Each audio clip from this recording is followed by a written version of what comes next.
கட்சி துவங்கப்பட்டு அன்பிற்குரிய இளையவேந்தர்கள் பொறுப்பேற்ற பிறகு அவருக்கு உறுதுணையாக இருந்து வலு சேர்க்க 13 உயர்மட்ட குழுவை அமைத்தார்கள். அவர்கள்தான் மாநில துணை பொதுச் செயலாளர்கள் உதயசூரியன், ஆனந்த முருகன், நெல்லை ஜீவா, மாநில செய்தி ஊடகம் மற்றும் விளம்பர பிரிவு செயலாளர் தம்பி முத்தமிழ் செல்வன், மாநில போராட்டக்குழு தலைவர் தம்பி சிமியோன் சேவியராஜ், மாநில அமைப்பு செயலாளர் அன்னை இருதயராஜ், மாநில வழக்கறிஞர் செயலாளர் பாலாஜி, மக்கள் தொடர்பு அலுவலர் திருமதி லதா, மாநில இளைஞரணி துணை செயலாளர் நஞ்சப்பன், மகளிரணி துணை செயலாளர் திருமதி இளவரசி, திருமதி லீலாபாய், தகவல் தொழில்நுட்ப செயலாளர் தம்பி ரமேஷ் மற்றும் வெங்கடேசன் ஆகிய இந்த 13 பேரும் தான் பொறுப்பேற்ற பிறகு தனக்கு வலுவாக துணையாக செயல்பட வேண்டும் என்ற அடிப்படையில் இந்த 13 பேர் உயர்மட்ட குழுவிலே இருக்கிறார்கள். அவர்கள் இந்த நேரத்திலே வாழ்த்தி பாராட்டுகிறேன். அதோடு கூட நம் இளையவேந்தர் அவர்கள் பொறுப்பேற்ற பிறகு நடக்கிற முதல் பொதுக்குழு இது.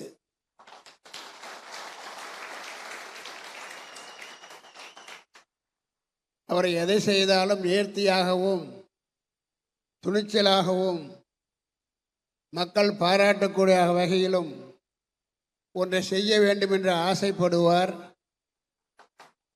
அந்த வகையில் இன்றைக்கு இந்த பொதுக்குழு நடந்து கொண்டிருக்கிறது. கட்சி துவங்கப்பட்டு ஏறத்தாழ 15 ஆண்டுகளை முடிந்திருந்தாலும் கூட ஆண்டுகள் கடந்த அளவுக்கு இந்த கட்சியினுடைய செயல்பாடுகள் மக்கள் ஏற்றுக்கொள்கிற வகையில் இருக்கிறதா என்றால் அதற்கு நாம் மட்டும்தான் பதில் சொல்ல வேண்டும். மக்கள் அதை சொல்லுவதாக இல்லை. ஆகவேதான் இது போன்ற பொதுக்குழுக்கள் நடத்துகிற பொழுது ஏதோ மேடையில் வந்திருக்கிற நாங்கள் மட்டுமே பொறுப்பல்ல. நடப்பது நல்லதாக இருந்தாலும் மக்கள் பாராட்டக்கூடியதாக இருந்தாலும் இல்லை இல்லை இது ஒரு சரியான கட்சி இல்லை, ஒற்றுமை இல்லை என்று மக்கள் தூற்றுவதாக இருந்தாலும் அதற்கு தலைவர்கள் மட்டுமே காரணம் இல்லை. நல்ல பொதுக்குழு உறுப்பினர்கள், நல்ல செயற்குழு உறுப்பினர்கள், நல்ல பொறுப்பில் இருக்கிற பல நிலைகளில் இருக்கின்ற கட்சியினுடைய அருமை தம்பிகள் நன்றாக இருப்பார்களேயானால் அந்த கட்சி உயிர் பெற்றதாக, வலிமை பெற்றதாக மற்றவர்கள் பேசக்கூடிய நிச்சயமாக இருக்கும். அந்த வகையில் நாம் செல்ல வேண்டிய தூரம் எங்கேயோ இருக்கிறது. 15 ஆண்டுகள் என்பது ஒரு மனிதனுடைய வாழ்வில் மிக ஒரு குறிப்பிடத்தக்க வயதாகும். அந்த 15 ஆண்டுகளில் உங்கள் நேரம் செலவழிக்கப்பட்டிருக்கிறது, உங்களுடைய பொருள் செலவழிக்கப்பட்டிருக்கிறது. ஏன் எங்களுடைய நேரமும் பொருளும் மிக பெரிய அளவில் செலவிடப்பட்டிருக்கிறது. ஆக இதையெல்லாம் இப்படி செலவழிக்கப்பட்டு நாம் மக்களால் இன்னும் அறியப்படாத, மக்களுக்கு தெரியப்படாத ஒரு கட்சியாக இருக்குமானால் உங்கள் நேரம், எங்கள் நேரம், உங்களுடைய பொருள், எங்களுடைய பொருள் அத்தனையும் நாம் சேர்ந்து அதை வீணடித்ததாக ஆகும் என்பதை நீங்கள் புரிந்து கொள்ள வேண்டும். ஏதோ உங்கள் வீட்டில் அதிகமாக செலவு செய்து வீணடித்து விட்டால் மட்டும் அதற்கு நீங்கள் கவலைப்பட வேண்டும் என்ற எண்ணத்தோடு இருக்கக்கூடாது. ஒரு கட்சியினுடைய நேரத்தையும் பணத்தையும் செலவழித்தாலும் அதற்கும் நீங்கள் தான் பொறுப்பு என்பதை உணர்ந்து கொள்ள வேண்டும். எந்த ஒரு பெரிய கட்சியாக இருந்தாலும் நம்மை போன்ற ஒரு நிலையிலே அவர்கள் கட்சி ஆரம்பிக்கவில்லை. இன்றைக்கு ஆளுகிற கட்சி நாங்கள்லாம் இளைஞர்களாக இருந்த பொழுது எந்த மாதிரி ஒரு தூக்கத்தை கொண்டிருந்தார்கள் என்பதை புரிந்து கொள்ள வேண்டும். மிக சாதாரணமாக எங்களை அளவுக்கு எல்லாம் படித்திருக்கவில்லை அவர்கள், எனக்கு தெரியும். எங்களை போன்ற 2 டிகிரி 3 டிகிரி எல்லாம் பெற்று ஒரு பொறியாளர்களாகி நாங்கள் கட்சியை ஆரம்பிக்கவில்லை, அவர் ஆரம்பிக்கவில்லை. நாம் அவர்களை ஒப்பிடும்போது படிப்பினாலும் சரி, அதன் தரத்தினாலும் சரி, அதனை மக்கள் ஏற்றுக்கொள்கிற அளவுக்கு ஒரு சிறந்த படிப்பை நானும் என்னோடு இருக்கிறவர்களும் இன்றைக்கு படித்து தேறி இருக்கிறார்கள். ஆக எதுவுமே இல்லாமல், பண வசதி கிடையாது, சாதாரண படிப்பு படித்தவர்கள், சாதாரண கல்வியில் படித்தவர்கள், அவர்களையெல்லாம் இன்றைக்கு ஒரு கட்சியை ஏற்படுத்தி நாடாளுகிற அளவுக்கு வருவார்களேயானால் ஏன் நம்ம வரக்கூடாது?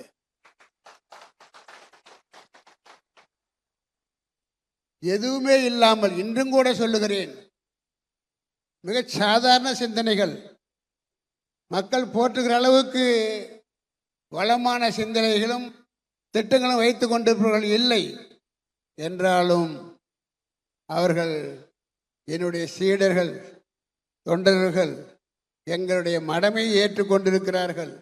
நான் சொல்வதை ஏற்றுக்கொண்டிருக்கிறார்கள். நான் சொன்னால் செய்வார்கள். ஆகவே எங்களால் ஆட்சி ஆள முடிகிறது. அந்த துறை, அந்த ஒரு நிலையிலே நாம் இல்லை. எல்லா துறையிலும் நம்மால் நிரூபித்து காட்டியிருக்கிறோம். ஆகவே நல்ல தொண்டர்களை நாங்கள் எதிர்பார்த்து கொண்டிருக்கிறோம். நல்ல தொண்டர்கள் என்பவர்கள் யார் என்று கேட்டால், இன்றைக்கு சொல்லுகிறேன், இந்த அலுவலக அதிகாரியிடம் கேட்டேன், பொதுக்குழுவில் எத்தனை உறுப்பினர்கள் இருக்கிறார்கள் என்று கேட்டேன். 2800 பேருக்கு பொதுக்குழு உறுப்பினர் ஆக்கப்பட்டிருக்கிறார்கள். அவர்கள் இருக்கிறார்களா அல்லது ஆக்கப்பட்டார்களா என்பது எனக்கு தெரியாது. ஆனால் ஒரு காலகட்டத்தில் நானே தான் அதற்கு பொறுப்பேற்க வேண்டும்.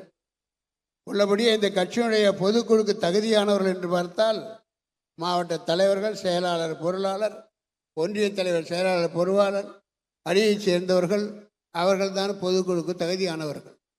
என்றாலும் கூட இந்த கட்சி வலுவாக இருக்க வேண்டும் என்பதற்காக, ஒரு நேரத்தில் இந்த கட்சி மேலும் வர வேண்டும் என்பதற்காக, பொருளாதாரத்திலே வலுப்பெற்றவர்கள், வசதியானவர்கள், நீங்கள் எல்லாம் கூட பொதுக்குழு உறுப்பினர் ஆகலாம். ஆளுக்கு 5000 கொடுங்க, உங்களையும் பொதுக்குழு உறுப்பினராக ஆக்குவேன் என்று சொல்லி ஆக்கி ஒரு மாற்றத்தை கொண்டு வந்தோம். ஆனால் நான் செய்த அது சரியா இல்லையா என்பதை நானே சிந்தித்து பார்க்கிற பொழுது அது தேவையற்றது என்பதை நான் புரிந்து கொள்கிறேன். எதற்காக அப்படி செய்தேன் என்று சொன்னால், கட்சியில் அதிக ஆர்வம் இல்லாமல், தொண்டனாக இருக்க விருப்பம் இல்லாமல், ஆனால் சில பேர் கட்சியில் ஆர்வம் இருக்கிறது, ஆனால் எனக்கு வாய்ப்பு இல்லை, பொருளாதாரத்தில் வசதியாக இருக்கிறேன், ஆக எனக்கு தகுந்த இடத்தை கொடுத்தால் நான் கட்சியில் இருக்கிறேன் என்று சில பேர் இருந்தார்கள். அவர்களுக்காக ஒரு வாய்ப்பு கொடுக்கப்பட்டது. அதன் அடிப்படையிலே 1500 பேர் இருக்க வேண்டிய அந்த இடத்தில் 2800 பேராக மாறினார்கள் என்பதுதான் உண்மை. ஆனாலும் அத்துணை பேருக்கும் யாரெல்லாம் பொதுக்குழு உறுப்பினராக ஆக்கப்பட்டார்களோ, அது தகுதியின் அடிப்படையில் உண்டாகினார்களோ, அவர்களுக்கு நாங்கள் சரியான மரியாதை கொடுக்க விரும்புகிறோம். ஆனால் எப்பொழுது அப்படின்னு பார்த்தீங்கன்னா, கட்சியினுடைய சட்ட திட்டங்களையும் ஒழுங்கையும் மரியாதையும் சிறப்பாக இருக்குமானால் அவர்கள் தொடரலாம். அப்படி என்ன ஒரு கட்சிக்கு என்ன திட்டம் என்ன அப்படின்னு பார்த்தீங்கன்னா, முதல்ல எந்த ஒரு பல்கலைக்கழகமாக இருந்தாலும் சரி, அமைப்பாக இருந்தாலும் சரி, சங்கமாக இருந்தாலும் சரி, அதன் தலைவர்கள் எடுக்கிற கட்டளையை உண்மையாக, நேர்மையாக, அன்போடு அதை ஏற்றுக்கொள்ளுகிறார்களோ, அதன்படி நடக்கிறார்களோ, அந்த கட்சி நிச்சயமாக மேலே போய்கொண்டே இருக்கும். பேரளவில் பதிவு. ஆமாம், நானும் பொதுக்குழு உறுப்பினர் தான். ஆனால் என் வசதிப்படி வருவேன்.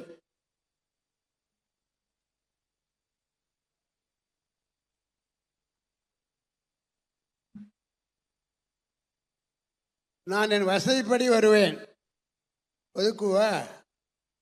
அழைக்கப்பட்டீர்களா? அலுவலகத்திலிருந்து உங்களுக்கு கடிதம் வந்ததா? வந்தது. ஆனால் எனக்கு அன்னைக்கு வேலை இருந்தது, என்னால் வர முடியாது. இத்தகைய மனநிலை உள்ளவர்களை வைத்துக்கொண்டு கட்சி நடத்துவது மிக கடினம். ஆக இனிமேல் இந்த கட்சியை பொறுத்தவரை நாம் இதுவரை இருந்தது போல் இருக்க போவது இல்லை. மிக கட்டுத்திட்டத்தோடு வளர்க்க இருக்கிறோம்.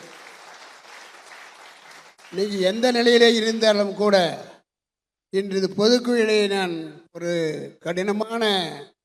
கேட்பதற்கு கடினமாக இருந்தாலும் கூட இந்த கடினமான இந்த கட்டு திட்டத்தை உங்கள் முன்னாடி சொல்ல வைக்கிறேன்.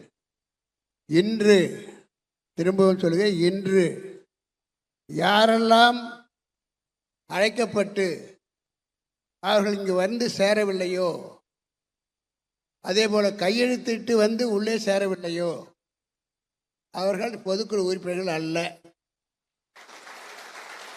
யாராக இருந்தாலும் சரி, ஆணாக இருந்தாலும் சரி, பெண்ணாக இருந்தாலும் சரி, ஏழையாக இருந்தாலும் சரி, பணக்காரர் இருந்தாலும் சரி, ஒரு ஒழுக்கமற்ற கட்டுத்திட்டத்தை பின்பற்றாத ஒரு குழுவை வைத்துக்கொண்டு, நாங்களும் பொதுக்குழு வைத்திருக்கிறோம், நாங்களும் செயற்குழு வைத்திருக்கிறோம், ஆகவே எங்களது ஒரு கட்சி தான், மக்களை ஏற்றுக்கொள்ளுங்கள், மாற்றுக் கட்சிக்காரர்களே ஏற்றுக்கொள்ளுங்கள், ஆமாம் எங்களுக்கு பொதுக்குழு இருக்கிறது, எங்களுக்கு செயற்குழு இருக்கிறது, இப்படியெல்லாம் சொல்லி நம் கட்சியை வளர்க்க முடியாது. ஆகவே இந்த கட்சியை பொறுத்தவரை என் அனுபவத்தின் அடிப்படையில் சொல்லுகிறேன், எங்களுக்கு வேலை இருக்கிறது, எங்களுக்கான எதிர்காலத்தை எதிர்பார்த்து கொண்டு இருக்கிறோம், அதே நேரத்தில் உங்களுக்கு உழைக்க தயாராக இருக்கிறோம். ஆனால் நீங்கள் அதை பயன்படுத்தி கொள்ளவில்லை என்றால் எங்கள் நேரம், உங்களுடைய நேரமும் வீணாகிவிட்டதாக அர்த்தம். அதனால் இந்த கட்சியை பொறுத்தவரை எந்த கூட்டமாக இருந்தாலும் சரி, என்னையோ இளையவேந்தரையோ திருமணத்திற்கோ வேறு காரணத்துக்காகவோ அழைத்தால், அழைக்கின்ற நாங்கள் அந்த மண்டபத்திற்கு வருவதற்கு முன்னால் நீங்கள் உட்கார்ந்திருக்க வேண்டும். நான் இதை திடீர்னு சொல்ல, பல நேரங்களில் நான் பார்க்குறேன், அவங்களாம் இருக்கவே வேண்டியதுன்னு தோணுது. ஏன்னா அன்றைக்கி விவேகானந்தர் சொன்னார், மேம்போக்கா 10,000 ஆட்கள் இருக்க விட சீரியஸாக இருக்கிற ஒரு 1000 பேரை கொடுங்கள், இந்தியாவை மாற்றி காட்டுங்கன்னு சொன்னார். இது நமக்கு 1000 பேர் எதுக்கு, 100 பேர் தமிழ்நாட்டை மாற்றி காட்டுவதற்கு. ஆகவே உண்மையான, நேர்மையான, மக்கள் தலைவர்கள் சொல்லுகிற வார்த்தைகளை மதிக்கிற அத்தகைய ஒரு தலைவனே, அத்தகைய தொண்டன் இருந்தால் மட்டும்தான் அந்த கட்சி மக்களால் மதிக்கப்படும். இந்த கட்சியை பொறுத்தவரை, என் அனுபவத்தை பொறுத்தவரை, கடந்த காலங்களில் இங்கெல்லாம் என்னை அழைத்தீர்களோ அந்த நேரங்கள் எல்லாம் நான் வருவேன், கூட்டமாக நிற்பீர்கள், நின்று கொண்டே இருப்பீர்கள்.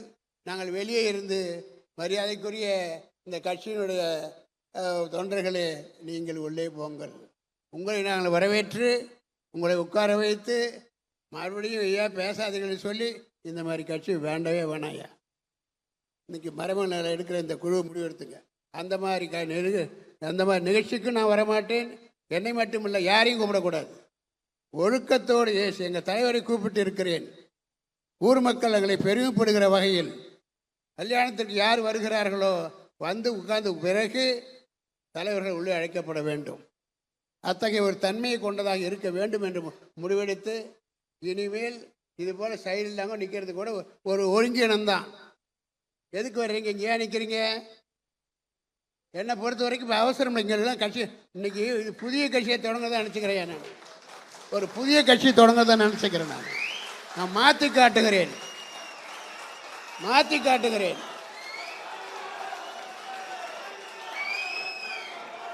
நீங்கள் எங்கேயாவது ஒரு ஆளுங்கட்சியிலையோ ஆண்ட கட்சியிலையோ ஒரு பொதுக்குழுவோ செயற்குழுவோ அல்லது மாநில தலைவர்கள் வருவராக இருப்பார் உறுப்பினர்களால் நிற்க முடியுமா? பூட்டிடுவான். என்ன பண்ணுவாங்க? பூட்டிடுவாங்க. இங்கே எல்லாம் வெளி மூமெண்ட்டே இருக்காது. ஆனால் நீங்கள் லேட்டாக வருவீங்க, நமக்கு பஸ்ஸு போய் சேரும், லேட்டாக போகும்னு தெரியும். நம்ம கட்சி நம்ம ஒரு 2 மணி நேரம் லேட்டாக போனாலும் பரவாயில்ல அப்படின்னு நினைக்குவீங்க. நாங்கள் 2:30 மணிக்கு வந்து காத்துக்கிட்டு இருக்கோம். நீங்கள் 2:30 மணிக்கு சொன்னீங்கன்னு சொல்லிட்டு கேட்குறோம், என்னப்பா எப்படி இருக்குது? ஒரு பாதி இருக்கும் சார். இன்னும் ஒரு மணி நேரம் கழிச்சு கேட்டால் ஒரு 800 பேர் இருப்பாங்க சார். இன்னும் கொஞ்சம் நேரம் இப்போ தான் சார் 1200. சரி, உங்களுடைய இதுக்காக யாருக்கு பொறுப்பு கொடுத்துருக்கிறோமோ அவரை கேட்டால் பெருமையாக 1300ங்கிறார். 1300 கையெழுத்து போடாதவங்க எவ்வளோ பேர் எனக்கு தெரியல, அவருக்கு தெரியல. ஆனால் இங்கேயும் கொஞ்சம் நின்றுக்கிட்டு இருக்குங்க. அவருக்கு தான் சொல்கிறேன், இன்றைக்கு கையெழுத்து போடாதவர்கள் நீங்கள் இந்திய ஜனநாயக கட்சியில் இனிமேல் இல்லை. எங்கள் சட்டத்திற்கு ஒழுக்கத்திற்கு நீ சொன்னதற்கெல்லாம் நீங்கள் இருந்தால் ஒழிய நிச்சயமாக நீங்கள் இல்லை. தம்பி நீ இப்பயே உடம்பு இருக்கு, நீ எங்கே இருக்கிற? ஏயா இருக்கிற? நீ கட்சி இல்லைப்பா, போப்பா போவே போய. நான் உங்களை கெடுத்தது போதும், இனிமேல் கெடுக்க அலோவ் பண்ண மாட்டேன். போய.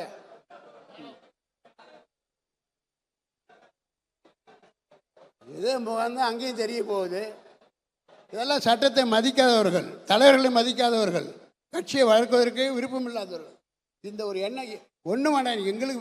எங்களுக்கு புது சட்டம் நான் புதுசாக போடல. நான் ஒன்றும் ஹிட்லர் இல்லை. ஆனால் தமிழ்நாட்டு அரசியல் மற்ற தலைவர்கள் எப்படி இருக்கிறாங்க அவங்கள பார்க்கும்போது நாங்கள் என்ன குறைஞ்சவங்களா? அவங்க யாரையா? நான் இப்போ தான் சொன்னேன். அவங்களையெல்லாம் பார்க்கிற போது நாங்கள் எங்கேயோ இருக்கிறோம். அறிவாலும் திறனாலும் உழைப்பாலும் நிலையாலும் நாங்கள் எங்கேயோ இருக்கிறோம். ஆனால் அவங்க நடத்துகிற கட்சிக்கு நீ ஒழுக்கமாக இருக்க ரெடியாக இருக்கிறீங்க. ஆக இதையெல்லாம் இன்றைக்கு நான் முடிவு எடுத்துட்டேன். என்னால் போகிறவர்கள் போகட்டும், இருப்பவர்கள் சரியாக இருந்தால் மட்டும் இந்த கட்சியை எந்த ஒரு கட்சியை விட மிக சிறப்பாக ஆக்கி காட்டுகிறேன்.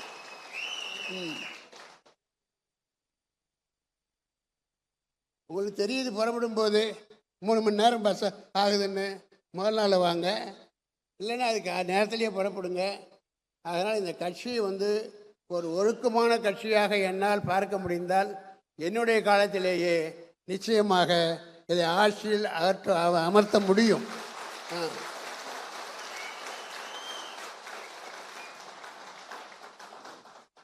அதனால் சில நேரங்களில் மருந்து கசப்பாக தான் இருக்கும். ஆனால் குடிச்சிட்டா அது வியாதி குணமாயிடும். அது மாதிரி முதல் நாள் சொல்கிறது கஷ்டமாக இருக்கும். ஐயோ எப்படி சொல்லிட்டேன். நான் முதல்ல தலைவனாக இருந்தேன், சொன்ன உண்மைதான். ஆனால் புதிய சட்டங்கள் வருகிற பொழுது இல்லை நான் எனக்கு ஏஜ் ஆகி போச்சு, அதனால் சட்டம் எனக்கு ஒத்து வராது, அதெல்லாம் கிடையாது. ஆகவே நீங்கள் ஒரு தனிப்பட்ட மாறுபட்ட இந்திய ஜனநாயக கட்சியினோட உறுப்பினர்களாக இருக்க வேண்டும், பொதுக்குழு உறுப்பினராக இருக்க வேண்டும், செயற்குழு உறுப்பினராக இருக்க வேண்டும், சொல்வதை செய்தே ஆக வேண்டும் என்ற நிலையில் நீங்கள் இருக்கிறீர்கள். அதனால் கொஞ்சம் களை எடுத்துட்டு கட்சி நல்லா நடத்துவோம். அதுதான் நோக்கம்.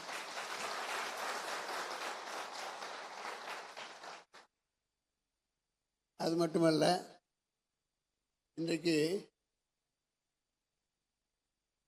கட்சி நாம் வைத்திருக்கிறோம் என்பது மட்டுமல்ல, எவ்வளவு பேர் கட்சியில் தீவிரமாக இருக்கிறார்கள், தலைமை செய்வதை கேட்க வேண்டும், கேட்பேன் என்ற அடிப்படையில் இருக்கிறார்கள் பார்க்கணும். உதாரணத்துக்கு இன்னும் தேர்தலுக்கு 11 மாதம் இருக்கு. இந்த 11 மாசத்துல நாம் எவ்வாறு கட்சியை வழிநடத்தி செல்ல போகிறோம் என்பது முக்கியம். நம்ம தான் 15 வருஷம் ஆயிடுச்சு நம்ம கட்சி. ஆகவே அது அர்த்தம் அல்ல. நான் சொல்றேன், நேற்று வந்து சில நடிகர்கள் ஆரம்பிக்கிற கட்சி கூட நாளைக்கே தமிழ்நாட்டை பிடிக்கிற அளவுக்கு ஒரு நம்பிக்கை இருக்கா? அது தப்புன்னு சொல்ல மாட்டேன். அவர் நம்பிக்கை, எனக்கு கூட நம்பிக்கை இருக்கு. நான் யாரை நம்பிக்கை பண்ணணும்? உங்களை நம்பி.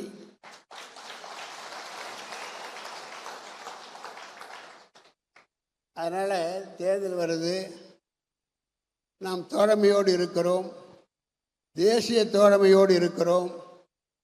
தேசிய தோழமையோடு இருக்கிற காரணத்தினாலேயே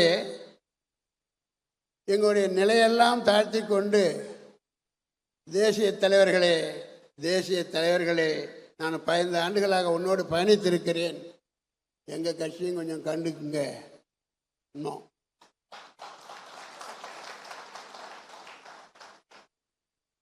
நீங்கள் வந்து நான் பல நேரங்களில் சொல்லியிருக்கேன், சொந்த கால் நிற்க யாருக்கு வலுவில்லையோ அவன் கால் முடந்தான் அர்த்தம். அது மாதிரி அரசியலில் உங்களுடைய சொந்த கால் நிற்பதற்கு நாம் என்ன செய்ய போகிறோம்? அரசியல் பெரிய கஷ்டமே இல்லை, ஒன்றும் கிடையாது. நீங்கள் புதுசாக ஒரு பாடத்தை படிக்க போகிறதில்ல. எல்லாரும் ஒரு வயசில் இருக்கிறீங்க. அதனால் ஒரு தேர்தலுக்கு எப்படி தயாராக வேண்டும் என்பது எல்லாத்துக்கும் தெரியும். ஓட்டு போடுறது தயாராக வேண்டியதில்லை. நீங்கள் தூங்கினாலும் கூட முதல் நாள் கதவை தட்டி கொடுக்க வேண்டியதை கொடுத்து விட்டால் ஓட்டு போட தயாராகி விடுவீர்கள். ஆனால் கட்சியை நடத்துவதற்கு நாம் தயாராக இருக்க வேண்டுமானால் நாம் விழித்து கொள்ள வேண்டும். எதிராளி என்ன செயல்பாடு செய்கிறானோ அதை விட அதிகமாக நாம் உழைக்க வேண்டும். ஏன்னா அவங்களாம் ஆண்டவர்கள், பல தவறுகளை செய்தவர்கள். அவங்களுக்கு என்ன ஆண்டது உங்களுக்கு ஒரு ப்ளஸ்ஸு, நம்ம ஆளாதது அதை விட ப்ளஸ்ஸு. நம்ம ஒன்றும் லஞ்சம் ஊழலெல்லாம் எதிர்பார்த்துக்கிட்டு பண்ணல. நான் முதல்ல சொல்லியிருக்கேன், கட்சி ஆரம்பித்த காலத்தில் சொல்லியிருக்கேன், இந்த இந்திய ஜனநாயக கட்சி என்பது ஒரு தேசிய நோக்கோடு ஆரம்பிக்கப்பட்டது. அதனால தான் இந்திய ஜனநாயக கட்சின்னு பேர் வச்சோம். நமக்கு பின்னாடி இருக்கவங்களாம் தமிழ்நாடு, தமிழ் ஏதோ ஒன்று இதுக்கு வந்திருக்காங்க. ஆனால் நம்ம தேசிய நோக்கோடு ஆரம்பித்திருக்கிறோம். ஆகவே நமக்கென்று ஒரு கொள்கை இருக்கிறது. நம்ம கொள்கை விட உயர்ந்த கொள்கை எதுவுமே கிடையாது. குறிப்பாக நீங்கள் இப்போ வேந்தர் டிவி பார்ப்பீங்கன்னு நினைக்கிறேன், நான் பார்க்க சொல்லியிருக்கேன். ஒவ்வொருத்தரும் ஒரு கடமையாக நினச்சிக்கணும் வேந்தர் டிவி பார்க்குறது. குறைஞ்சி 10 மணிக்கு நீங்கள் நியூஸை பார்க்கணும். அதில் பார்த்தா நாங்கள் எந்த கொள்கைகளை சேர்த்து சொல்லி, எந்தெந்த கொள்கையெல்லாம் சொல்லி எங்கள் கட்சியை சீருங்கள் என்று சொல்லுகிறோம். இன்னும் விளம்பரம் வந்துக்கிட்டு இருக்கு, நீங்கள் பார்க்கணும். அந்த மாதிரி எவனும் நம்ம மாதிரி நல்ல கொள்கையெல்லாம் சொல்லிட்டு உறுப்பினர்களையோ வேறு யாரையோ அவங்களை அழைப்பதில்லை. நாம் நம் கொள்கையை சொல்லி திரும்ப திரும்ப சொல்லி அது விளக்கத்தை சொல்லி அதன் பிறகுதான் உயர்தர உறுப்பினர்கள் என்று நான் சொல்லி நம்ம வந்திட்டியில் அழைக்கிறோம். அதை பாருங்கள். ஆக தேர்தல் வரும்போது நம்ம கையை வலுப்படுத்த வேண்டும். அதற்கு என்னன்னு கேட்டிங்கன்னா, இந்த ஆட்சி நடக்கிறது அல்லவா, இந்த ஆட்சி மிக சாதாரணமானவர்கள் அந்த காலத்திலையும், ஆனால் இந்த காலத்திலையும் இருந்தாலும் கூட அவ்வளோ ஆட்சிக்கு வர முடிகிறது என்று சொன்னால் பேசி பேசி பேசி பேசியே ஆட்சிக்கு வந்தவர்கள். வேற ஒன்றும் சரக்கு இல்லை, கொள்கை இல்லை, எதுவும் கிடையாது. பேசி பேசியே இன்றைக்கு மக்களை கவர்ந்தார்கள். இவர் ஒருத்தரும் பேசாத காலம் அது, டிவி இல்லாத பெரிய அளவு இல்லாத காலம் அது. இதில் பேச்சாளர் பேசின அண்ணா பேசுகிறார், ஐயோ அடுக்கு மொழியாக பேசுகிறார், மணிக்கணக்காக பேசுகிறார், கதையாக பேசுகிறார். இப்படியெல்லாம் கேள்விப்பட்டு மயங்கிதான் அன்றைக்கு எங்களை போன்ற இளைஞர்கள் மேற்கொண்டு மயங்கிதான் அன்றைக்கு இந்த ஆளுங்கட்சியில் ஒரு மரியாதை இருந்தது. அன்றைக்கு நாங்கள் விழித்து கொண்டோம். எங்களை போன்ற பல பேர் இன்னும் தூங்கி கொண்டிருக்கிறார்கள், முழிக்கவே இல்லை.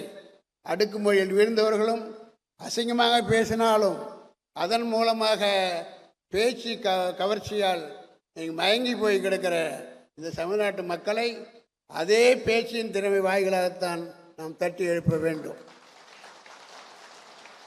இங்கே ஒரு மேடையில் ஒருத்தர் பேசுகிறாரு, ஒரு தெருவில், அடுத்த தெருவில் இவருக்கு பேசுகிறாரு. ஒரு தெருவில் பேசும்போது இவர் பேசுனது ரொம்ப சுவரேசியமாக இருக்குன்னு வச்சுருந்தோம். உதாரணத்தோடு பேச வச்சுக்கோ, பொய் சொன்னாலும் நல்லா இருக்குதுன்னு வச்சுருந்தோம். இங்கே உட்காந்துருவான். ஏன் உங்கள் தெரு எண்டில் இன்னொருத்தன் பேசுகிறாயா? எடுப்பார் இல்லை. குறிப்பாக சினிமா நடிகர்கள் போய் பேசினாங்க, சொல்லவே வேண்டாம். மற்ற தொழிலில் இருப்பவர்கள் சிறந்த பேச்சாளராக இருந்தாலும் நல்லவர்களாக இருந்தாலும் இன்றைக்கி ஒரு தவக்கலை சினிமா நடிக்க வரம்பார், அவன் வந்தால் கூட அங்கே போய் உட்காந்துருவான்.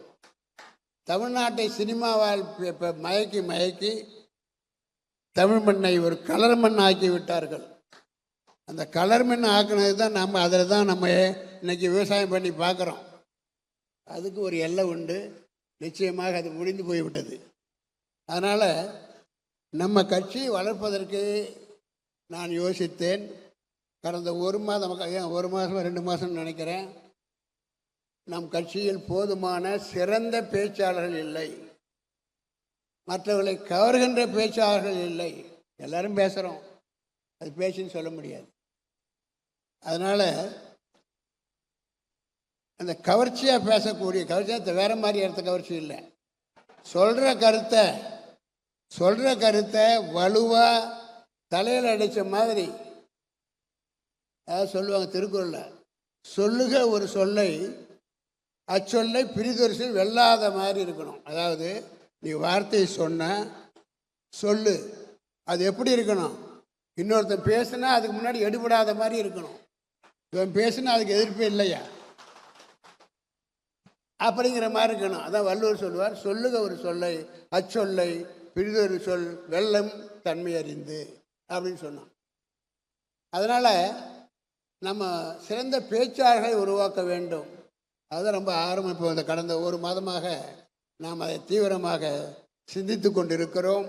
அதற்காகவே இந்த கட்சியில் ஒரு சர்வே மாதிரி பண்ணி யாரெல்லாம் சிறந்த பேச்சாளர்கள் இருக்கிறார்களோ அவர்களையெல்லாம் சல்லடை போட்டு சழித்து ஒரு 31 பேரை தேர்ந்தெடுத்து அதற்கு பிறகு மீண்டும் ஒரு முறை போட்டு வச்சு அதிலிருந்து ஸ்க்ரீன் பண்ணி அதுக்கு பின்னாடி ஒரு 13 பேரை நாங்கள் தேர்ந்தெடுத்திருக்கிறோம்.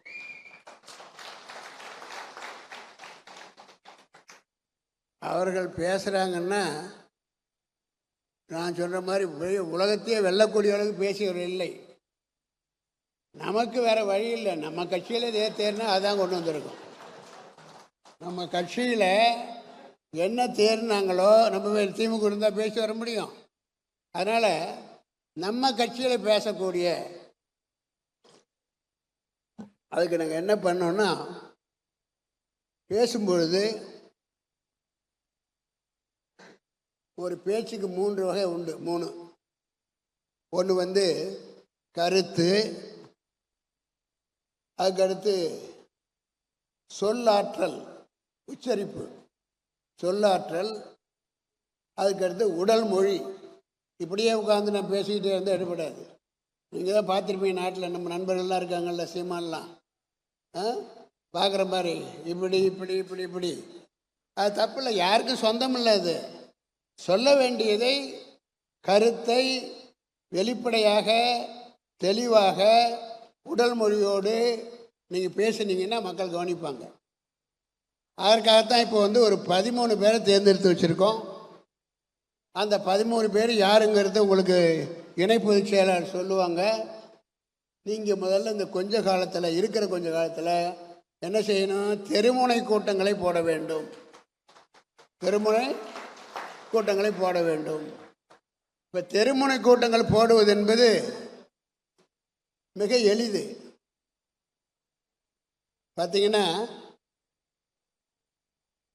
உங்களுக்கு தெரியும் நினைக்கிறேன், இப்போ உங்களுடைய இளையவேந்தருடைய விருப்பப்படி நம்ம கட்சி மாவட்டங்கள் 60ஆக இருந்தது. அந்த 60ல் ஒரு மாவட்ட தலைவருக்கு அந்த மாவட்டத்தை பொறுத்த மட்டியில் 5 எம்எல்ஏ இருக்கும், 10 எம்எல்ஏ இருக்கும், 11 எம்எல்ஏ இருப்போம். அது மாதிரி இருக்கும். அந்த மாவட்ட தலைவருக்கு அந்த 10 மாவட்டத்தையும், மாவட்டம் என்பது இது தொகுதி, சட்டமன்ற தொகுதி. ஒரு மாவட்டத்தில் 10 12 சட்டமன்ற தொகுதி இருக்கும். அத்தனை சட்டமன்ற தொகுதி மாவட்ட தலைவர் போய் பார்த்து அங்கே உள்ள மற்ற உறுப்பினர்களை போட்டு பொறுப்பாளர்களை போடுறது கஷ்டமாக இருக்கும். அதனால் நான் சொன்னேன் 2 சட்டமன்ற தொகுதிக்கு ஒரு மாவட்ட தலைவர் போடுவோம் என்று நான் சொன்னேன். எனக்கு மேலே ஒரு படி போய் உங்களுடைய ஏவேந்தர் அவர்கள் இல்லை, ஒரு சட்டமன்ற தொகுதிக்கு மாவட்டத்தை போடுங்க, ஒரு சட்டமன்ற தொகுதிக்கு ஒரு மாவட்ட தலைவர் போடுங்க. இது யாருடைய பதவியும் பறிப்பதற்காக அல்ல, வேலையை எளிதுபடுத்துவதற்காக. வேலையை எளிது ஒரு மாவட்டம் ஒரு சட்டமன்ற தொகுதி. காலையில் எழுந்திரிச்சா சைக்கிளாக இருந்தால் 2 தடவை போயிட்டு வந்துடலாம், பைக் வச்சுருந்தா 4 தடவை போயிட்டு வந்துடலாம், கார் வச்சுருந்தா 4 தடவை போகலாம், மரியாதை போகலாம், அவ்வளோதான். இன்றைக்கி பார்த்தீங்கன்னா நாங்கள் 30 பேர், இன்றைக்கி 234 மாவட்டங்களாக, கட்சி மாவட்டங்களாக, தொகுதி அடிப்படையில் பிரித்திருக்கிறோம். அதற்காக உங்களுடைய இணை பொதுச் செயலாளருக்கு மிகப்பெரிய ஒரு வேலையை கொடுத்தேன். அவர் இதுவரைக்கும் 234க்கு பதிலாக 231 200 போட்டிருக்காரு. இன்னும் கொஞ்சம் தான் போட வேண்டியிருக்கு. அதில் என்ன சிரமம்னு எனக்கு தெரியல. அதனால் ஆரம்புள்ளவர்களை போட்டிருக்காரு. எவ்வளோங்க போட்டிருக்கீங்க? பாரு 210, இன்னும் 24 தான் இருக்குது. அப்போ 234 சட்டமன்ற தொகுதியிலையும் நம்முடைய மாவட்ட தலைவர்கள் இருக்கிறார்கள். எளிதாக போச்சு. இங்கே அந்த 210 பேர் வந்திருக்கீங்களா? அந்த மாவட்ட தலைவர்களை முன்னாடி நான் பிரிக்கப்பட்ட மாவட்ட அந்த தலைவர்களுக்கு முன் வரிசையில் போட சொன்னேன். அவங்களுக்கு தான் நிறைய அட்வைஸ் தேவை. அதனால் அவங்கள முன் வரிசை போட்டு அவங்கள உட்கார பையன்னு சொல்லியிருக்கேன். ஆனால் இது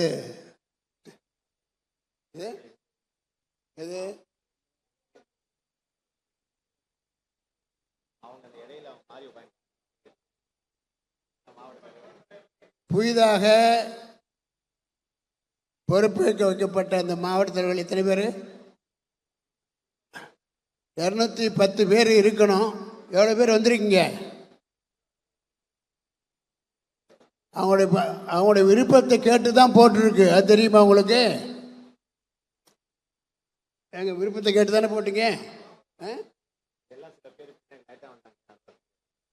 பின்னாடி எப்படி இப்போ 234ல் 210 பேர் போட்டு விட்டதாக உங்களுடைய இணை செயலாளர் சொல்லுகிறார். அதில் எத்தனை பேர் அதிகமாக பெரும்பாலும் பைக் வச்சுருப்பீங்கன்னு நினைக்கிறேன், இல்லையா? நம்பலாமா? குறைஞ்சபட்சம் பைக்கு, இல்லைன்னா காரு. ரைட்டு. நீங்கள் சுத்தமான தலைவர்கள். நீங்கள் தான் நம்ம தான் சுத்தமான தலைவர்கள். ஏன்னா பைக் வாங்குறதா இருந்தால் கூட 4 பேர் கொள்ளடிச்சு தான் மற்ற கட்சியில் வாங்குகிறான். நம்ம இதில் 234 சொந்தமாக பைக்கோ அல்லது காரோ வச்சுருக்கீங்கன்னா நீங்கள் புடம்போட்ட தலைவர்கள் நீங்கள். ஆக இந்த நிலையில் இருக்கிற நீங்கள் ஒவ்வொரு நாளும் காலையிலும் மாலையிலும் ஒரு ரவுண்டு அடிச்சுட்டு வாங்க. போயிட்டு இந்த மாதிரி ஒரு சின்ன ஸ்லிப் அடிச்சுங்க. நான் புதிதாக சட்டமன்ற தொகுதிக்கு இந்திய ஜனநாயக கட்சியின் சார்பாக நான் தலைவனாக ஆக்கப்பட்டிருக்கிறேன். இந்த தொகுதி மக்கள் எனக்கு ஒத்துழைப்பு கொடுத்து எங்கள் கட்சியுடைய கொள்கைகளை பரப்ப நீங்கள் ஆதரவு தர வேண்டும். அப்படி ஒரு சின்ன அடிச்சுங்க. ஏன்னா ஒரு தொகுதிக்கு என்ன ஒரு 2 லட்சம் பேர் தான் இருப்பாங்க. ஓட்டு 2 லட்சம், வீடு ஒரு 1.5 லட்சம் இருக்கும். அதனால் அது மாதிரி ஸ்லிப் அடித்து நீங்களே அறிமுகப்படுத்திங்க. ஃபோட்டோ போட்டுங்க, தலைவர் ஃபோட்டோ, எங்கள் ஃபோட்டோ போட்டுங்க. இந்திய ஜனநாயக கட்சி எங்கள் கட்சி தொகுதி அடிப்படையில் மாவட்டத்தில் ஏற்படுத்தி இருக்கிறது. இந்த தொகுதி பேரை போட்டுக்கோ. இந்த தொகுதியில் இந்திய ஜனநாயக கட்சி சார்பாக மாவட்ட தலைவர்களாக நான் அறிவிக்கப்பட்டிருக்கிறேன். அன்பான மக்களே, எங்களை ஒத்துழைப்பு கொடுங்கள். நாங்கள் நல்ல கட்சி. காரணம் என் கொள்கைகள் இங்கே இருக்கிறது. ஒரு 2 லட்சம் அடிச்சுங்க எல்லாரும். ஒரு 2 லட்சம் அடித்து கொடுத்து ஒரு தடவைக்கு 3 தடவை கொடுத்துடுவாங்க. கொடுத்தீங்கன்னா நிச்சயமாக நீ அந்த தொகுதியில் தான் இருக்க, உன்னை அறிந்திருப்பார்கள். இல்லைன்னா ஞாபகப்படுத்தலாம். அந்த கேள்வி கொடுத்துட்டு வாங்க. அதற்கு அடுத்து உங்களுடைய தொகுதியில் நம் கட்சியை பரப்புவதற்காக நான் ஏற்கனவே சொன்ன மாதிரி சொற்பொழிவாளர்கள், சிறந்த பேச்சாளர்களை நாங்கள் ஏற்பாடு பண்ணியிருக்கோம். நாங்கள் தேர்ந்தெடுக்கிறது எத்தனை பேர்? 13 பேர் தான். இருக்கிற தொகுதி எத்தனை? 234. அப்போ என்ன செய்யணும்? ஒரு பேச்சாளர் உங்கள் தொகுதியில் கூப்பிட்டு ஒரு 2-3 நாள் எடுத்துங்க. ஒரு தொகுதிக்கு தெருமுனை கூட்டங்க போடுங்க. தெருமுனை கூட்டம் போடும் பொழுது அது யாருடைய தொகுதியாக இருந்தாலும் அந்த தொகுதி தலைவன் கூட இருக்கணும், கட்சி பேச்சாளர் அங்கே இருக்கணும். அந்த கட்சி பேச்சாளர் அந்த ஊரை சேர்ந்திருந்தால் நல்லது. இல்லாத பக்கத்தில் இருக்கிற ஒரு 4-5 ஊர் பக்கத்தில் ஏதாவது நம் கட்சி பேச்சாளர் இருப்பார், அவரை வச்சு நீங்கள் போட்டுக்கணும். அதே மாதிரி இந்த கூட்டம் தெருமுனை கூட்டத்துக்கு பெருசாக ஒரு மைக்கு, சாதாரணமாக கை மைக்கு இப்போ பிடிச்சிட்டு போனால் போதும். சைக்கிளாக போனாலும் சரி, அது ஏதாவது ஒரு வகையில் பண்ணிக்கலாம். அதில் பெரிய ஆடம்பரமாக பண்ண வேண்டியதில்லை. தெருமுனை கூட்டத்தில் ரொம்ப ஆடம்பரமாக பண்ணிங்கன்னா மக்கள் வித்தியாசமாக நினச்சிப்பாங்க, இப்போ இவனும் கொள்ளடைக்க வரான்னு நினச்சிப்பாங்க. அந்த மாதிரி இல்லாமல் அங்கே மார்க்கெட்டு, மக்கள் கூடியிருக்கிற இடங்கள், உங்கள் ஊரில் தெரியும், காய்கறி தெரியும், அந்த இதில் தெருமுனை கூட்டெல்லாம் போடுங்க. போடும் பொழுது மாவட்ட தலைவர்களுக்கு அதிக அக்கறை காட்ட வேண்டும். அதோடு கூட மற்ற கட்சி தலைவர்கள், இல்லை கட்சி உறுப்பினர்கள், ப்ளஸ்ஸு அந்த பேச்சாளர் வருவார். சும்மா ஒரு 100, அதிகபட்சம் போனால் 200 ரூபா, 250 ரூபாயில் ஒரு திருமண கூட்டத்தை போட்டுடலாம். இம்மாதிரி நீங்கள் குறுகிய காலத்திற்குள் உங்கள் தலைமையை அங்கே நிரூபிக்க வேண்டும். இந்திய ஜனநாயக கட்சியினுடைய தொகுதி தலைவர் என்று நிரூபிக்க வேண்டும். அதே மாதிரி பேச்சாளர்களை வைத்துக்கொண்டு கொள்கைகளை பேச வேண்டும். இப்படியாக நீ போனீங்கன்னா கரெக்டாக ஒரு மாதம் அல்லது 2 மாதத்தில், ஏன்னா அந்தந்த பகுதியில் தானே பார்க்க போகிறீங்க. அதனால் நீங்கள் ஒரு 2 மாதத்தில் உங்கள் தலைமை, கட்சி கொள்கை, தலைவர்கள் யார், கொள்கை யார் என்பதை கொண்டு போய் சேர்த்துடணும். சேர்த்துட்டு மக்கள் மையத்தில் போய் சேர்ந்த பிறகு பெரிய கட்சி சின்ன கட்சின்னு கிடையாது. மக்கள் ஒப்பீடு பண்ண ஆரம்பிப்பாங்க. நம்ம வீட்டு தம்பி பக்கத்தில் இருக்கிறான், நல்லா இருக்கிறான், நல்லபடியாக தான் இருக்கிறான், அவனுக்கு இவன் பரவாயில்ல, அவன் ஓல்டு கட்சியை சேர்ந்தவன், நல்ல கட்சியை சேர்ந்தவன், அவனை மதிக்க ஆரம்பிச்சிடுவாங்க. அந்த வகையில் நீ கட்சியை விரைவிலேயே கொண்டு போய் சேர்க்கணும். அதோடு மட்டுமல்ல, இன்றைக்கி யாரெல்லாம் மாவட்ட தலைவர்களாக போட்டு இருக்கிறோமோ அவர்கள் செயலாளர், பொருளாளரை நீங்களே தேடிக்கொள்ள வேண்டும். ஒவ்வொரு மாவட்டத்திலையும் 234 மாவட்ட தலைவர்கள் போடப்பட்டிருக்கிறது. அதில் நீங்கள் உங்களுடைய தலைவர், செயலாளரை நாங்களாம் போட மாட்டோம். உங்களுக்கு உகந்த செயலாளர், பொருளாளர், அணித்தலைவர்கள், துணைத் தலைவர்கள் எத்தனை பேர் போறியோ போட்டுக்கணும். அடுத்த மீட்டிங் இதெல்லாம் ரொம்ப நாள் இருக்காது போகிறதுக்கு. அடுத்து ஒரு 15 நாளில் எல்லா மாவட்ட தலைவர்களும் அவர்களுடைய மாவட்டத்தில் தலைவர், செயலாளர், பொருளாளர், அணித்தலைவர் போட்டுட்டிங்கன்னா அதுக்கு அடுத்தது மீண்டும் உங்களை அழைப்பேன். இப்போல்லாம் முன்ன மாதிரி கம்யூனிகேஷன் எலாப்ஸே இருக்காது. தினம் கேட்டுக்கிட்டே இருக்கேன். நான் ஆஃபீஸுக்கு போகிறேன்னு இல்லையே தினம் கேட்டுக்கிட்டே இருக்கேன். நீ இந்த லெட்டர் போட்டிங்களா, அந்த லெட்டர் போட்டிங்களா, யார் என்ன சொன்னாங்க கேட்டுக்கிட்டே இருப்பேன். அதனால் உங்களுக்கு இந்த மாவட்ட தலைவர்களுக்கு கூறிக்கொள்கிறேன், நீங்கள் தெருமுனை கூட்டம் போட வேண்டும். அதற்கான பேச்சாளர்கள் ஏற்பாடு செய்திருக்கிறோம். அதோடு கூட உங்களுக்கு அடுத்த உங்களுடைய செயலாளர், பொருளாளர், கிளைத் தலைவர்கள், துணைத் தலைவர்கள் நீங்கள் போட்டு ஒரு தலைவர் என்பவன் குறைந்தது 10-15 பொறுப்பாளர்களை போட்டு வைத்திருக்கணும். அதோடு கூட உங்கள் தலையில் தான் விழுகிறது எது? ஒன்றிய தலைவர்கள். நான் முதல்ல கூப்பிட போகிறது அடுத்து செயலாளர், பொருளாளர், தலைவர், அவங்கள கூப்பிட போகிறேன். அதோடு அவங்களுக்கு மீட்டிங் வச்சுப்பேன். அதுக்கு அடுத்து சில 10 நாளில் இப்பொழுதே சொல்லி விடுகிறேன். இது கொஸ்டின் பேப்பர் லீக் ஆன மாதிரி. நீ அடுத்து என்ன வரப்போகுது? உனக்கு அடுத்தது எனக்கு 3 பேர் தானே போட சொன்னாங்க, அதோட தயாராகி போகிறதெல்லாம் கிடையாது. நீங்கள் வரும்போதே ஒன்றிய தலைவர்கள், செயலாளர், பொருளாளர், அதுக்கு அடுத்தது முடிந்தால் கிளை தலைவர்கள். ஆனால் கூப்பிடுற போது எல்லாத்தையும் கூப்பிட மாட்டேன். உங்களை கூப்பிட ஒரு 15 நாளில் மாவட்ட தலைவர், செயலாளர், பொருளாளர் மொத்தம் 700 பேர் வர்றீங்க. அந்த 700 பேரையும் பார்த்து மீண்டும் ஒரு முறை நானும் இளைவேந்தர் அவர்களும் வருவோம், உங்களோடு பேசுவோம், என்ன செய்திருக்கிறதை கேட்போம். கேட்டு முடித்த பிறகு நாங்கள் அடுத்த எத்தனை நாளில் அதிகபட்சமாக ஒரு நாள் இது என்ன பண்ண முடியும். ஏற்கனவே உங்களோட இருக்கிறவன் தானே 72 பேர். அதுக்கு அடுத்ததாக நீ வரத்துக்குள்ளேயே ஒன்றிய தலைவர், ஒன்றிய செயலர் போல நீ உங்கள் பகுதியில் தான் தேர்ந்தெடுக்கிறேன். நீ எங்கேயோ போய் தேட வேண்டியதில்லை. வீட்டில் உட்காந்துக்கிட்டு காலையில் போனால் இந்த பரவாயில்ல, இவன் பரவாயில்ல, இவன் பரவாயில்ல, அது ஒரு நண்பன் இவன் நல்லா இருக்க, அவனை போடு, போச்சு. இப்போ பொறுப்பாக தான் போடுறோம். இன்றைக்கு இருக்கிற அரசியல் சூழ்நிலையில் யாருமே தொண்டனாக இருப்பதற்கு தயாராக இல்லை. யாரும் தொண்டனாக இருப்பதற்கு தயாராக இல்லை. நான் தெரிஞ்சுக்குங்க. ஓட்டு போட வேணா வருவான். தொண்டனாக இருப்பதற்கு இன்றைக்கெல்லாம் மற்ற கட்சிகள் எதுக்கு, என்ன பெரிய பெரிய கட்சி, கொம்பு கட்சியாக இருந்தாலும் கடைசியில் அந்த பணம் கொடுத்து தான் கூட்டத்தை கூப்பிட்டு வரான். அது நாடு பூரா தெரிஞ்ச விஷயம். அதுக்கு பதிலாக நீங்கள் உங்களுக்கு சொன்ன மாதிரி ஒன்றிய தலைவர், செயலாளர், பொருளாளர், அதுக்கடுத்து கிளை தலைவர், பொருளாளர் ஆக நம்ம கட்சி ஒரு பொதுக்கூட்டம் கூடினால் பக்கத்தில் இருக்கிற 5 மாவட்டத்தில் இருக்கிற பொறுப்பாளர்கள் மட்டுமே கூட்டத்துக்கு வந்தால் போதும். மற்ற சும்மா கலந்துக்கிட்டால் போதும், யாரும் நமக்கு வேணாம். நமக்கு நம்ம அதுக்காக தான் சொல்கிறேன், நம்ம கட்சியில் இருக்கிறவங்க எவனுக்கும் பொறுப்பு இல்லைங்கிற கொஸ்டினே கிடையாது. தாராளமான பதவி கொடுங்க. ஆக கிளைத்தலைவனும் சேர்த்திங்கன்னா கிளைத்தலைவர்கள், ஒன்றிய தலைவர்கள், அங்கே கிளைத்தலைவர், செயலாளர், பொருளாளர், ஒன்றிய தலைவர், செயலாளர், பொருளாளர், அதே மாவட்ட தலைவர், ஒன்றிய செயலாளர், பொருளாளர்கள், இணை அமைப்பு செயலாளர்கள், ஒன்றிய பார்த்திங்கன்னா குறைஞ்சது ஒரு 10,000 பேர் வருவோம். பொதுக்கூட்டம் என்னத்துக்கு நீ காசு கொடுக்குற?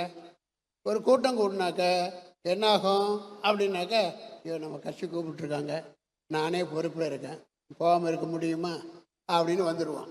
ஆக பொறுப்பாளர் வந்தால் பொதுக்கூட்டம். ஒவ்வொரு பொறுப்பாளனும் ஒரு ஆளுக்கு 10 பேர் அழைச்சிட்டு வந்தால் மாநாடு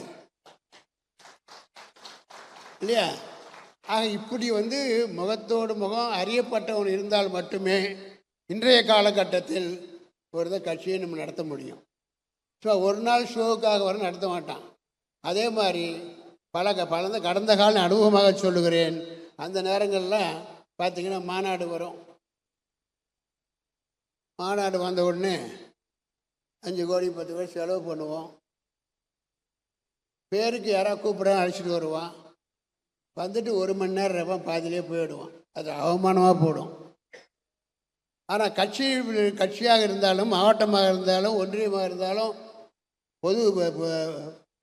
மாநில பொதுக்கூட்டமாக இருந்தாலும் சரி, நம்ம கட்சி, நம் கொள்கை, நாம் தலைவன் அப்படிங்கிற போது தான் கல்யாணத்துக்கு தானே வீட்டில் விட்டு வராமல் இருப்பான்ல. அந்த மாதிரி வந்துட்டா பொதுக்கூட்டம் போட்டாலும் சரி, மாநாடு போட்டாலும் சரி, நிச்சயமாக யார் சிறப்பு அழைப்பாளர்கள் இருந்தாலும் சரி கடைசி வரை இருந்து போவார்கள். அதுதான் இப்போ நம்மகிட்ட இருக்கிற குறைகளை தான் நான் சொல்கிறேன், அனுபவத்தில் சொல்கிறேன். இப்போ நம்ம 1.5 லட்சம் பேர் இல்லை 3 லட்சம் பேர் கூடுறாங்க கூட வெளியே சொல்லுவோம். ஆனால் மற்றவர்கள் வெளியே விருந்தாளர்களாக கலந்து கொள்ளுபவர்கள்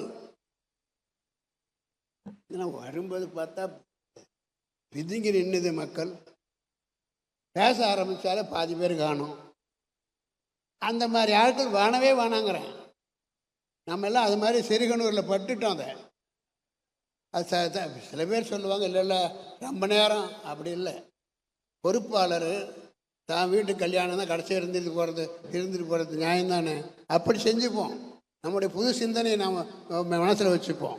அந்த மாதிரி முடிவெடுக்க வேண்டும் என்பதை கேட்டுக்கொள்கிறேன். ஆகவே நீங்கள் இந்த பொதுக்குழு ஏதோ பொதுக்குழு மட்டுமல்ல, இது ஒரு சம்பிரதாய குழு அல்ல. ஏன்னா நமக்கு தெரியும், எந்த ஒரு அரசியல் கட்சியும் செயற்குழு போடணும், பொதுக்குழு போடணும், போட்டதை ரெக்கார்ட் பண்ணணும், அதை கொண்டு போய் எலெக்ஷன் கமிஷனுக்கு சேர்க்கணும். இதெல்லாம் தேவைகள். போடாமையே எழுதி அனுப்புகிற காலமெல்லாம் உண்டு. இனிமேல் அப்படிலாம் கிடையாது. பொதுக்குழு என்றால் முறையாக நடந்திருக்க வேண்டும், முறையாக பேசப்பட வேண்டும், கலந்தாய்வு செய்திருக்க வேண்டும். அந்த வகையில் நீங்கள் இது உண்மையான ஒரு பொதுக்குழு. யாரெல்லாம் அறகுறை மனதார் வந்தார்களோ அவர்களெல்லாம் ஏற்கனவே அனுப்பப்பட்டு விட்டார்கள். உண்மையாக வந்தவர்கள் இருந்து கேட்டு அதை செயல்படுகிற வகையிலே நீங்கள் இருக்க வேண்டும் என்று அன்புடன் கேட்டுக்கொள்கிறேன்.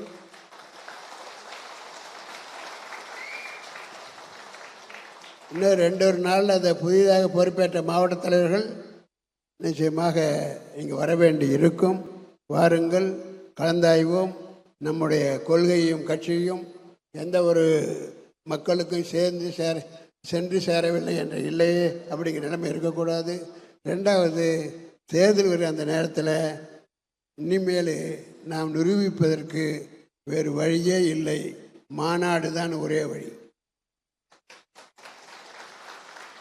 இன்னும் ஒரு 2 அல்லது ஏறத்தாழ ஒரு 2 மாநாடு போடணும்.